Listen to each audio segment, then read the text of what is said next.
Good afternoon. Tony Dattino, founder of the USA Memory Championship and president of Dattino Consulting Group, sharing my Live with Tony, Doctor's Firehose today. I'm back up in New York. I think I mentioned to my audience this week that my other half is going through some surgery for hip replacement in the next week, and she had her pre-op appointments this day to go through the physical therapy and what to expect the day of surgery and when to get there and meds. And boy, it was like from one appointment to the next, there's more papers, more things to read. Here's another package, go home, read it, and call us if you have any questions. And so as I was reading it, it came to lessons that I have taught in hospital consulting work that I have done, which is that when they give patients information that pre-frames what they can expect, it's amazing how much quicker and more efficient their recovery is. So on one level, I'm reading all this material this afternoon as I got these packets of information, and I reread it, and I start making my notes, and I think about what I read yesterday in prep for today's appointments. I kind of walked away with the feeling of overwhelm. And so I got to thinking about that and saying, okay, it's important for patients to be given as much information as they can as to what to expect prior to a surgery, so that if there are any blind spots or anything that comes at them in pain or an experience or the recovery or when they're going home, when they get to the hospital and get checked in. I've read the research that basically says that's a good thing, and the more you can give people about that experience, the easier it is for them to adapt and not get kind of charged up. So now being on the other side of this and working with a top hospital here in the New York area, there's the other side of that spectrum, which is kind of never hit me until today, which is when you go from one appointment to the next, and you get the package from the surgeon's office of what to read prior. There's just a whole bunch of information that you have to absorb, and you then have to figure out, okay, how does that impact me, and what actions do I need to be able to take as a result of reading it? And so now it's you go from taking it in to encoding it to the action items, and what do I do based on what are my next steps in this process. So what I thought about is that, wouldn't it be great if each of these different stops on the journey understood something about memory skills, and how do people encode information? How do they integrate it from each of the different appointments if they could operate in a cohesive team, so that as a patient and their advocate walk out of the appointment, there's a simple way, and maybe a simpler way of processing all the information that you need to be able to take in to have a successful surgery with the proper outcomes and therapies that take place after it. So as I thought about my reading from yesterday that I did and prep for today's several appointments, it was and coming out of each of those with my questions answered, and then trying to jot answers and things down, and then trying to take it all in as we left the last of 3 appointments. What do you do with this? And okay, what do we do next? And so I thought about that, and there's things you got to do in 7 days, and things you do in 5 days, and things you do in 3 days, and things you do the day before. And it's like, whoa. So first thing is, it's next week. What do we do in 7 days? So what are a couple of things that we needed to get going on, so that we have to allow for lag times and things catching up?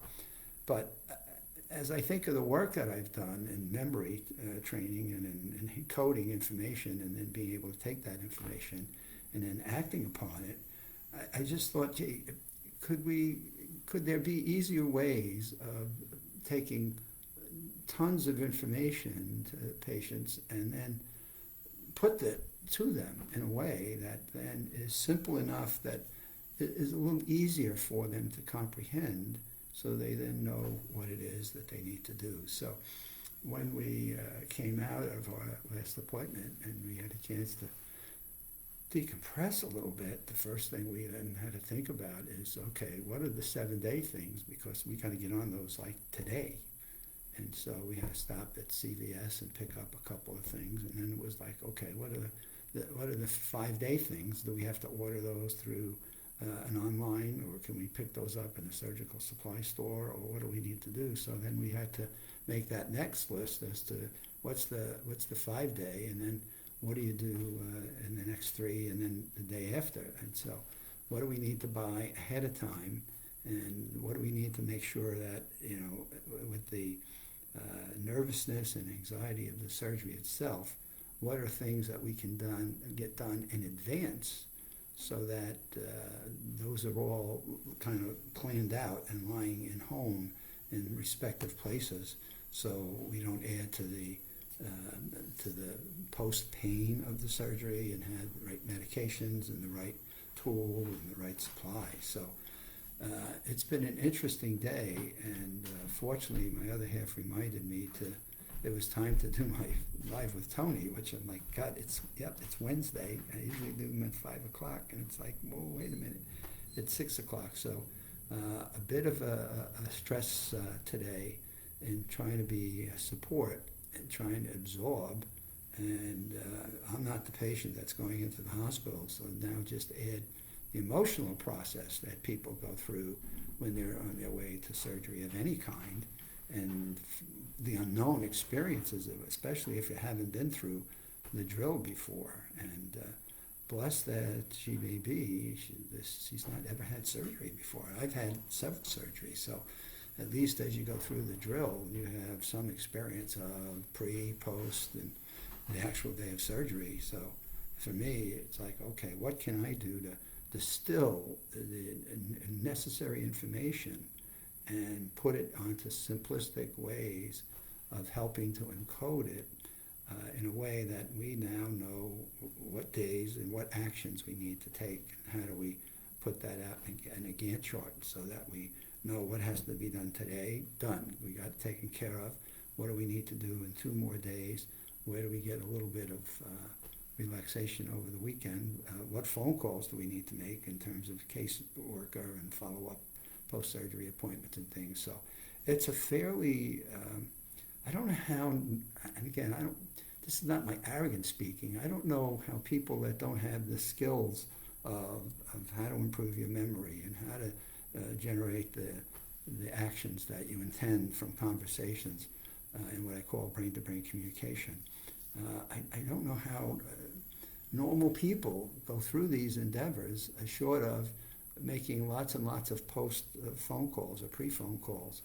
And someone, at least in the doctor's office, seems to have been able to put a good number of those together on pieces of paper, which you now then to read. So now it gets back to the brain loves completeness and craves information when given incomplete. And so now I start looking at all these 1%ers, right? Because somebody asked this question once upon a time, and now it starts to put in information that maybe it's best that you just don't know, and you don't have an anticipation of a 1% event of happening that's not good, and then starts planting anxieties and worries. And so as I was reading that page yesterday, I'm up at 1:30 in the morning thinking about some of these, well, this happens 1% of the time, and this happens 1%. And I started saying, well, then, gee, if there's 10 1%ers, is it likely that one of these of the 10 are likely to happen during a surgery experience? So this is what my experience is, and this is what I say is my gift and my curse, is because my gift is, as I look at these things and I go through these interactions and these conversations and the readings that I have to do, as I take them and bounce them to encode in my brain, I'm thinking about, okay, what's the logical brain? Okay, what do we need to do with these?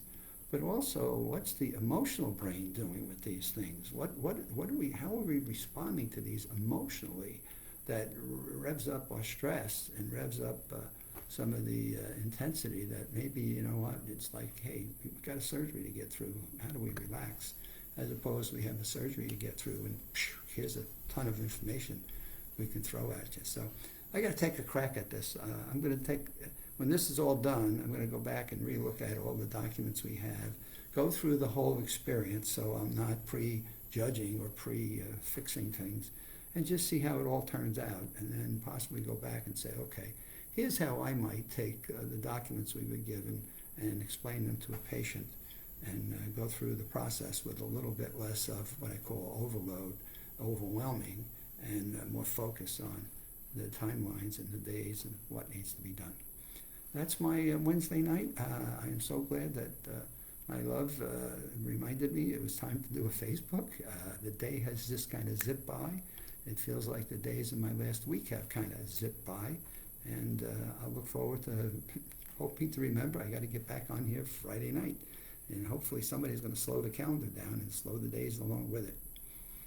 Anybody needs to reach me or wants to get in touch with me, please send me an email at adottino@aol.com. That's adottino@aol.com. And I have someone converting all of these to my God, yes. God, I can't think of where they're being converted to YouTube. There's a memory lapse for you. YouTube. So Tina.Tino has been wonderful in taking these and